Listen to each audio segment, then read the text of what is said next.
Sare, wali Mas Sare. Bab 3579 Sihir Pembunuh-Pembunuh Krayon Laosin berjalan perlahan ke depan toko minuman dingin, berjalan perlahan dan tampak santai. Pembunuhnya berjalan ke kerumunan, sepertinya mencari sasarannya tanpa tujuan. Yang juga mencari target adalah Huang Mao. Saat Huang Mao sedang makan es krim, dia melihat sekeliling, tidak tahu apakah dia sedang mencari wanita cantik atau seseorang untuk ditindas. Segera, Huang Mao melihat pembunuhnya. Huang Mao mencibir dan berkata, "Aku, Cao, dari mana kamu mendapatkan uang ini?" Mengenakan pakaian lusuh krayon lama dan baru, berpura-pura menjadi manis di sini. Haha. Ketika si pembunuh mendengar kata-kata ini, dia tidak marah, tapi berjalan menuju Huang Mao. Lalu, saya melihatnya berjalan di seberang Huang Mao dan duduk. Huang Mao mengangkat kepalanya dan melirik ke arahnya. Saat dia melihat pakaian baru krayon tua itu, reaksi pertamanya adalah tertawa. Lalu, dia berkata dengan nada menghina, "Dari mana kamu mendapatkan uang itu? Keluar dari sini dan jangan ganggu aku makan es krim." Sikap Huang Mao bisa dikatakan sangat arogan, matanya penuh penghinaan, dan sendok es krim di tangannya melambai di udara, seolah menekankan perkataannya. Jelas, dia tidak tahu siapa pihak lainnya. Namun si pembunuh sepertinya tidak peduli dengan sikap Huang Mao. Dia tidak berkata apa-apa, tapi mengeluarkan 3 cangkir kertas. Huang Mao berkata dengan tidak sabar, "Brengsek, apa kamu tidak mendengarku? Apakah kamu masih di sini membuat bulu ayam? Pergi dan tinggalkan aku sendiri." Pembunuhnya tidak bergeming, lalu dia mengeluarkan koin dari sakunya. Dia bergerak sangat lambat, membalikkan ketiga cangkir itu, dan meletakkan koin itu di salah satu cangkir. Melihatnya seperti ini, sepertinya dia akan melakukan trik sulap untuk Huang Mao. Kemudian, si pembunuh memindahkan posisi ketiga cangkir tersebut, namun gerakannya sangat lambat. Selama Anda memiliki mata, Anda dapat melihat kemana cangkir berisi koin digerakkan secara perlahan. Ini disebut sihir. Huang Mao tertawa. Setelah bergerak beberapa kali, si pembunuh berhenti dan memberi isyarat mengundang. Artinya, seolah-olah ada yang mengatakan, "Tebak di cangkir mana koin itu berada?" Huang Mao tidak memiliki temperamen seperti itu. Meskipun dia tidak ingin berbicara dengannya sama sekali, matanya masih menatap cangkir di sebelah kiri tanpa sadar. Karena Huang Mao telah melihat dengan jelas bahwa cangkir berisi koin disembunyikan di sini. Dan ini ditangkap secara akurat oleh si pembunuh. Kemudian, si pembunuh perlahan membuka cangkir di sebelah kiri. Hasilnya, tidak ada apa-apa di dalamnya. Huang Mao tertegun pada awalnya, dan kemudian menyadari bahwa pihak lain benar-benar melakukan beberapa trik sulap. Namun, Huang Mao tidak tertarik dengan hal ini. Dia mencibir, suaranya penuh ketidaksabaran, "Keluar dari sini, tidak ada yang mau melihat tipuanmu, keluar dari sini." Pembunuhnya tetap bergeming, kemudian, dia mengangkat cangkir kedua yang terbalik. Pada saat ini, semua orang di sekitarnya tertarik dan menoleh. Kerumunan di sekitar awalnya menyaksikan dengan rasa ingin tahu, tetapi ketika mereka melihat isi cangkir, mereka tidak bisa menahan diri untuk tidak terkesiap. Memang ada sesuatu di cangkir kedua, tapi bukannya koin, yang ada di dalamnya adalah sekumpulan gigi. Masih ada darah segar di atasnya, seolah baru saja dikeluarkan dari mulut seseorang. Huang Mao pada awalnya masih terkejut, bertanya-tanya gigi siapa ini. Akibatnya, dia merasakan ada yang tidak beres di mulutnya. Lalu tanpa sadar dia menyentuh mulutnya dengan tangannya.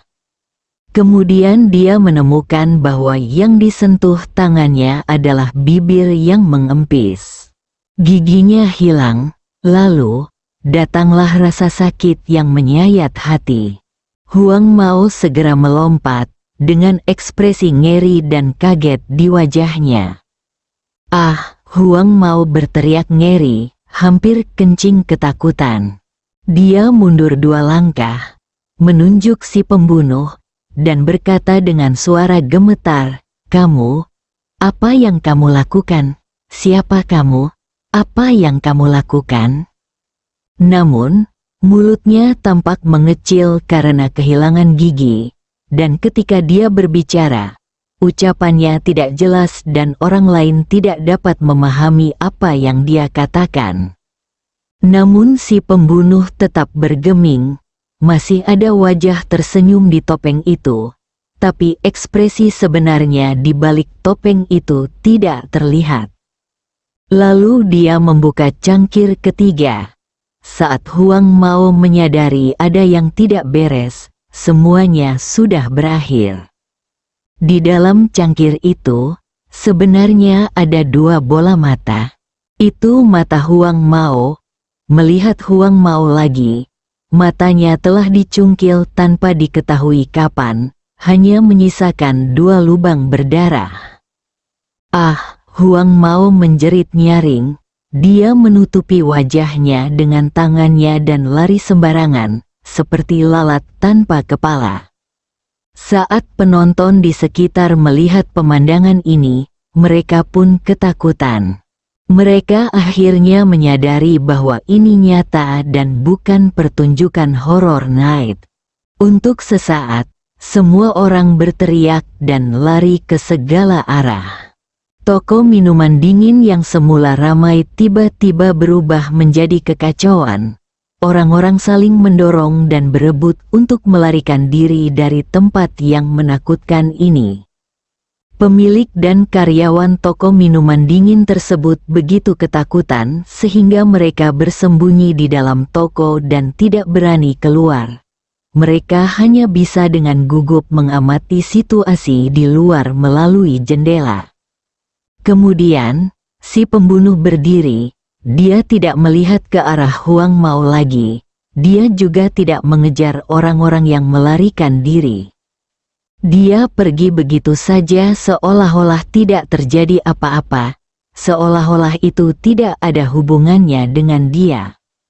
Di sisi lain, Ye Chong dan yang lainnya selesai minum kopi dan keluar dari kedai kopi. Dengan senyuman di wajahnya, Tai Wei ingin mengundang Ye Chong dan Qiu Xiaosui ke vilanya. Namun, Qiu Xiaosui belum cukup bersenang-senang. Dia masih tenggelam dalam suasana pesta dan masih banyak hal yang ingin dia katakan. Jadi, dia menolak ajakan Tai Wei. "Baiklah kalian berdua. Jika kalian lelah bermain, teleponlah aku dan aku akan mencari seseorang untuk menjemput kalian. Aku akan kembali jika ada yang harus kulakukan." "Terima kasih. Ayo berbelanja lagi. Kamu bisa mengerjakan pekerjaanmu dulu." Tai Wei mengangguk dan pergi bersama saudara Wang. Setelah itu, Ye Chong dan Qiu Xiaosui terus berkeliaran di sekitar blok. Kini malam semakin gelap, semakin banyak orang di sekitar, membuat jalanan tampak agak ramai. "Ye Chong, jika kamu memakai kerudung, itu akan lebih menarik." Ye Chong tidak tahu apakah harus tertawa atau menangis, tapi dia tidak ingin mengurangi minat Qiu Xiaosui, jadi dia mengenakan tudung krayon Laosin lagi. Tudungnya dicat dengan alis tebal unik krayon Laosin dan mata bulat besar, yang terlihat lucu sekaligus imut. Ini jauh lebih baik. Ayo pergi. Qiu Xiaosui menutup mulutnya dan berkata sambil mencibir. Keduanya terus berjalan mengitari blok.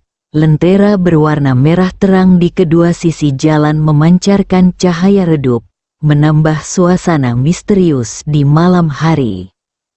Pejalan kaki di sekitar mengenakan berbagai kostum hantu, tertawa dan berteriak satu demi satu. Seluruh lingkungan dipenuhi dengan kemeriahan dan ketegangan. Saat ini, Ye Chong dan Qiu Xiaosui dihentikan. Sebuah suara berteriak, "Ye Chong, berhenti!" Hati Ye Chong tergerak, bukan karena dia takut, tapi hanya penasaran. Dia sangat penasaran, meski sudah seperti ini, masih ada yang bisa mengenalinya. Alhasil orang yang menghentikan mereka tak lain adalah Fatih, dengan beberapa preman di belakangnya. Ternyata mereka bersembunyi di samping kedai kopi, menunggu Tai Wei pergi, dan dia sedang mencari kesempatan untuk menyerang Ye Chong. Dengan senyuman garang di wajah pria gendut itu, dia mencibir, "Ye Chong, kamu tidak menyangka kami akan menunggumu di sini, kan?" Ye Chong mengerutkan kening, mengetahui bahwa situasinya tidak baik. Sekarang Ye Chong tidak memiliki kekuatan, dia hanyalah orang biasa dan bukan tandingan orang-orang ini. Qiu Xiaosui dengan gugup meraih lengan Ye Chong. Dengan sedikit gemetar dalam suaranya, dia bertanya dengan suara rendah, "Ye Chong, apa yang harus kita lakukan?" Bersambung.